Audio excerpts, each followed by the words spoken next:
واش خبركم أن القوات المسلحة الملكية المغربية أفشلت محاولة تسلل لعناصر من جبهة البوليزاريو شرق جدار الأمن، وتحديدا في منطقة أزكولة الواقعة في نفوذ قطاع دريكا، موقعة خسائر بشرية في صفوف الانفصاليين،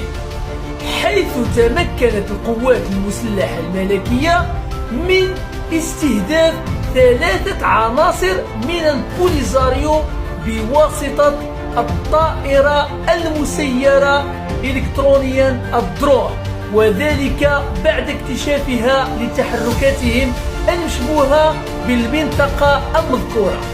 وتسببت العملية في مقتل أحد عناصر البوليزاريو وإصابة 2 آخرين بجروح